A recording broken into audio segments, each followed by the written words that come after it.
My name is Margaret Windsor, and I'm just going to say this real quick. I was kidnapped from Buckingham Palace in 41. My father's the real King Edward VIII, a double married Wallace Simpson, and my own Uncle George helped kidnap me and take down my father along with the Jews, the Rockefellers, Rothschilds, etc. New World Order. Elizabeth's a part of it, and she's illegal. I'm Victoria II, and the British Crown.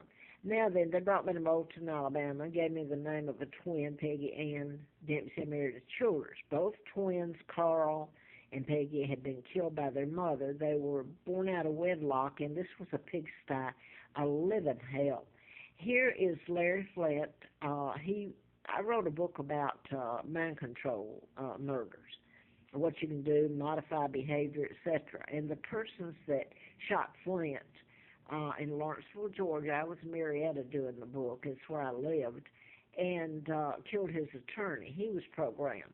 So Flint merely endorsed me April 84 of Hustler and said that they'd made a pauper out of me and that they intended to make me a vegetable and send me back, a vegetable, back to England. He didn't say that, but that's what he meant. And they gave me antifreeze April 1st to 80. Now then,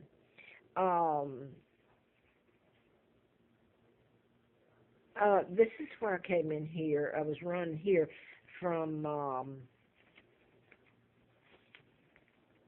here, I'm still here. And I was run here from, like I say, from Quality Inn Airport. Stayed there 17 months, sucking it up, the chemicals. You can't do anything about it. I mean, you look in people's eyes that you are forced to speak with and pretend nothing's wrong. You tell them, and they'll just shrug their shoulders and laugh. The maintenance, you see how maintenance, when you tell them what they're doing to you and what it's, I mean, they'll go after you. I had one of them, Sonny, over, and this was the maintenance guy's name. He just shoved the door open and shoved me back. And I'm 75 years old. I can hardly walk from what they've done to me. 75, the years didn't do it. It's the chemicals used.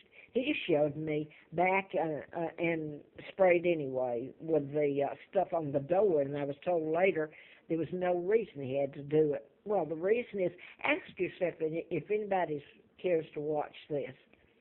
Why? What are they getting out of it by using deadly chemicals on me? What's so important that they come in and they tell me they have to do it, and they know how sick I am over the years, and this is dear Roanoke here. I've tried to leave it. I'm forced to come back. So corporate suites, I came here 2 years ago. Now, there's a point I'm putting here, and you can Google it and find out. The woman then, her manager, she had been in housekeeping, and Lance Cooper, who owns all these, has gotten quite wealthy over the years, and he takes his orders and he does it, just like he's told to. They all have choices, for God's sake, not to do it. If it was anybody else, they'd be locked up and a heartbeat and thrown into prison. But anyway, he got this woman, she's a black lady, great big woman, out of housekeeping. He made her, is my understanding, her name and all the other I know. Well, I know she's in housekeeping because she came over to corporate over at Starkey in '09 when I was there, one of his places.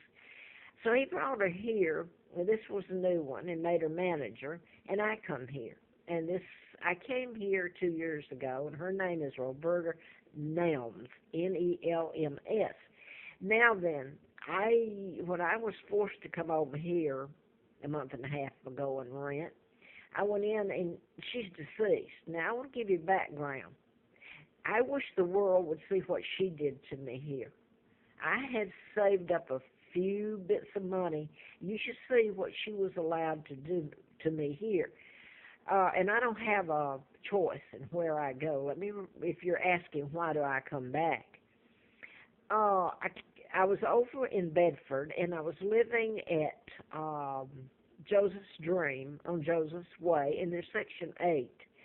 low-income housing, and they're owned by a black Reverend Moore out of Washington, North Carolina. Now, he owns a whole bunch of these, and they're relatively nice places. And he owns one in Christiansburg. He owns that one. He owns a whole bunch of them in Virginia and in the Carolinas, and I don't know by now what all he owns. But anyway, he totally knows all of this. I've talked to him on the phone, etc. I can't give all this or I'll run out of time. Anyway, they soaked me in chemicals, and I can't go into the other stuff that's illegal. Jean, what was her name? Not Jean. Brenda Ellis was manager's name. Mike was the maintenance at the time, who was a part of this whole stuff. And the people there knew it. One of them had been a Bedford cop, and he said to me, he said, if I help you, I'll die. So I can't tell what they did. The air conditioning went out the minute I walk in, just like it does in a lot of places. And the poison air starts coming, and mold and mildew, and suddenly the things break that have pipes and stuff. This was a brand new place, by the way. So I'll leave it to your imagination all that happened.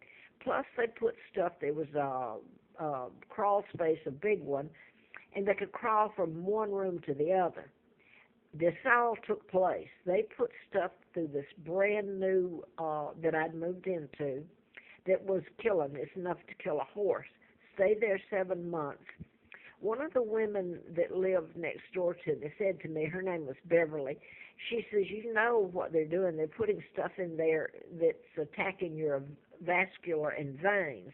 Well, I knew it, but my words then made no good. They pretend it's not happening, and I can't go to the cops. They're telling them to do it.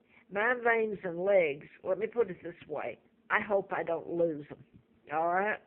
Now then, I finally had to leave, and I called Corporate Suites here. I didn't know it was part of Affordable at the time, and where I am now. And Roberta, the black woman, answered the phone. She's manager, and she said, well, you come right on over here. I'll rent to you. And she says, by the way, my brother is a policeman in Bedford. So I had to leave, and I came back here, and that was hell. I mean, the months until she really forced me to leave. There's no doubt about it, with the chemicals and everything, which she should have been arrested. Now then, if you Google her, her name is Roberta Nelms, Nelms. She died last year in July. And just if you care to go back over what I've told you in prior tapes and everything, you'll understand. What she did to me, she'd been in prison for. I left here and went to extended stay. I had to. And by the way, when I left, Mr. Cooperman was sitting, the owner, was sitting, Lance Cooperman, was sitting there when I literally was told to leave, that I had to leave, because they had soaked me, and you got to get background on it. I left, and I went to extended stay, and all my money was gone. I'm back penniless again, looking like this pauper running around with, well, my head cut off. They'd put antifreeze in me back in Atlanta, and I was supposed to die. So what kind of life do you think I'm living, looking for my sons, Mark and Scott? Nobody will touch it if they're alive or dead. So he sat there as I'm leaving, and I said, and that was unusual for him to be there. And I said, are you enjoying this? And he hesitated, and he said, well, yes, I believe I am. Now I'm going to the next tape, which is 4.